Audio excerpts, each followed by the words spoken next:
안녕하십니까. 오늘은 제 삶과 참된 쉼을 경험하지 못하게 하는 것들을 함께 연구하는 시간을 갖도록 하시겠습니다. 먼저 기억절 말씀을 읽도록 하겠습니다. 시기와 다툼이 있는 곳에는 환난과 모든 악한 일이 있음이라. 야고보서 3장 16절 말씀입니다.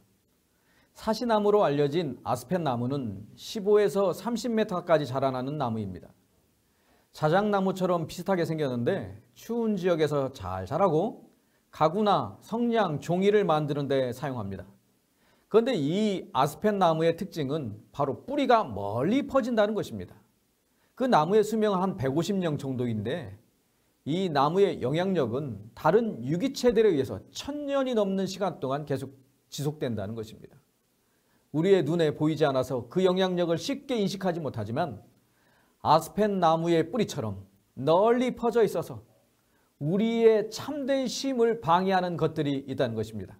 오늘은 그 몇 가지를 살펴보는 시간을 갖고자 합니다. 그 첫 번째는 잘못된 우선순위입니다. 두 번째는 이기심입니다. 세 번째는 야망이고요. 그리고 네 번째는 위선입니다. 이런 것들이 우리를 하나님께로 가는 길을 막고 평안을 누리지 못하게 한다는 것입니다.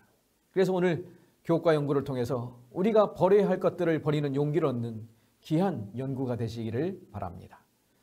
7월 11일의 소제목은 검을 들어 왔노라 라는 말씀입니다. 예수님이 하신 말씀이죠. 쉼을 방해하는 이 첫 번째 요소인데요. 그것은 바로 잘못된 우선순위를 말씀하고 있습니다.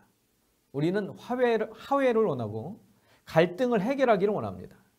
그래서 세미나에도 개최하고요. 그런데 마태복음 10장 34절로 39절에서 이웃을 사랑하고 원수를 사랑하라고 하셨던 예수님께서 하신 말씀은 세상에 검을 들어 왔노라 라는 말씀이었습니다. 예수님이 그동안 말씀하신 것과 너무 다르지 않습니까? 예수님이 왜 이런 말씀을 하셨을까요? 예수님은 충성에 대해 말씀하셨습니다. 아무리 자식이 사랑스러워도 신앙을 포기하면서까지 자식을 사랑하는 것은 잘못된 선택입니다. 하나님을 향한 헌신과 충성이 순위에서 밀려나지 않도록 하는 것이 중요함을 예수님께서 말씀하신 것입니다. 예수님은 세 번이나 합당하지 않다라고 하셨습니다.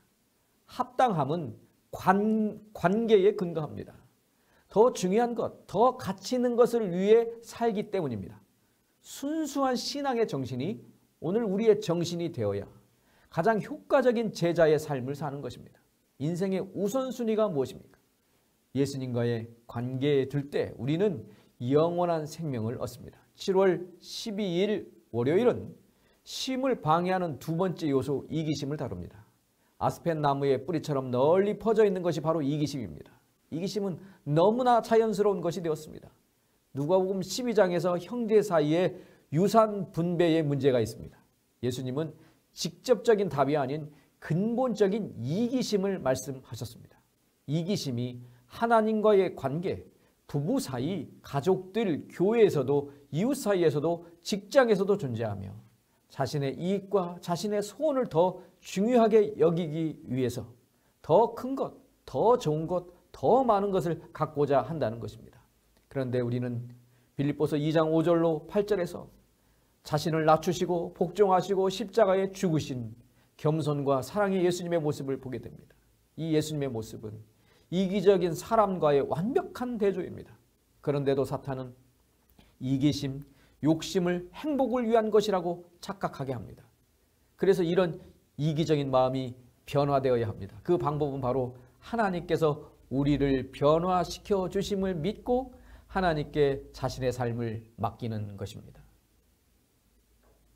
7월 13일 화요일은 쉼을 방해하는 세 번째 요소 야망을 함께 다루게 됩니다. 누가복음 22장 14절로 30절에는 예수님이 십자가에 달려 돌아가시기 전 제자들의 모습을 보여줍니다. 누가 더 큰 자리를 차지할 것인가? 이기적인 야망에 사로잡혀 있었다는 것입니다. 예수님과 보내는 마지막 시간인데 그들의 마음은 매우 이기적이었습니다. 마태복음 18장 1절에는 제자들의 질문이 있습니다. 천국에서는 누가 크니까? 예수님께서는 어린아이를 가운데 세우시고 말씀하셨습니다. 마태복음 18장 3절 말씀입니다. 너희가 돌이켜 어린아이들과 같이 되지 아니하면 결단코 천국에 들어가지 못하리라. 여기서 아주 중요한 말씀은 돌이켜라는 말씀입니다. 이 말씀은 회심을 말씀합니다. 회심은 우리 스스로가 이룰 수 없는 것입니다. 전적인 예수님을 의지함이 변화의 시작입니다. 어린 아이처럼 예수님을 믿고 의지하는 것, 그리고 나의 야망이 아닌 하나님 나라의 가치를 받아들이는 것이 진정한 회심입니다. 마태복음 18장에서 예수님의 제자들은 예수님과 보내는 마지막 시간, 그 귀한 시간에 야망을 품고 어떤 자리에 앉을 것인지 자리다툼을 하고 있었다는 것입니다. 3년 반을 예수님과 함께 보냈음에도 불구하고 여전히 추악한 죄인의 모습을 보여주고 있습니다. 그렇지만 예수님은 변함없이 절대 포기하지 않으셨습니다. 예수님이 말씀하신 변화는 순수해지는 것입니다. 예수님이 말씀하신 변화는 야망을 버리는 것입니다. 예수님이 말씀하신 변화는 온유와 신뢰입니다. 이런 귀한 변화가 이 시간 우리 모두에게 있게 되시기를 바랍니다. 7월 14일 수요일 쉼을 방해하는 네 번째 요소, 위선을 다루고 있습니다.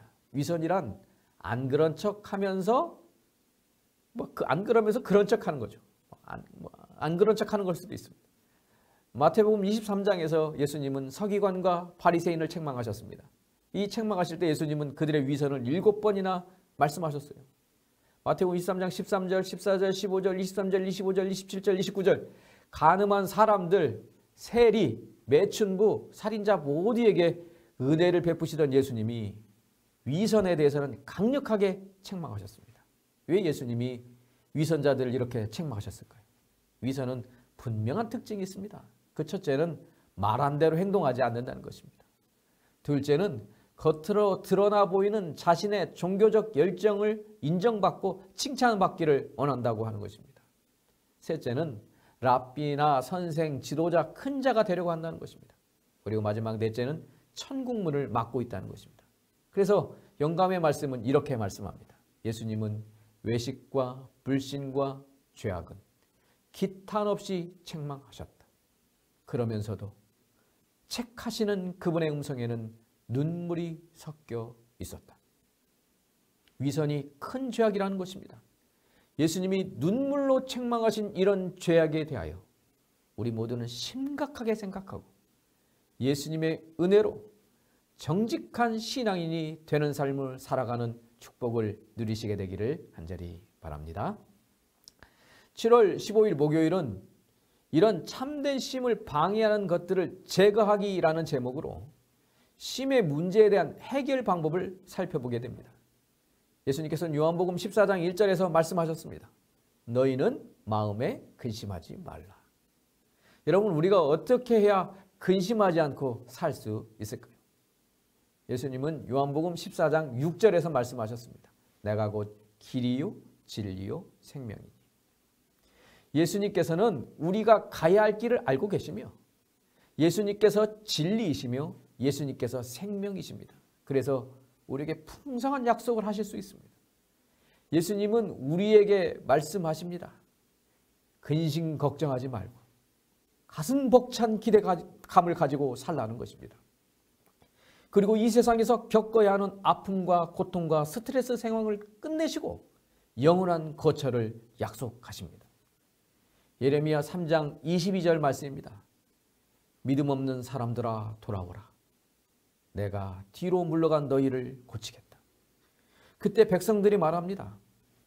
예, 우리 하나님 주님이시 계시기에 우리가 당신께 나옵니다. 여기서의 핵심은 하나님의 받아주심을 믿고 하나님 앞에 나오는 것입니다. 우리가 할 일은 예수님을 붙잡는 것입니다.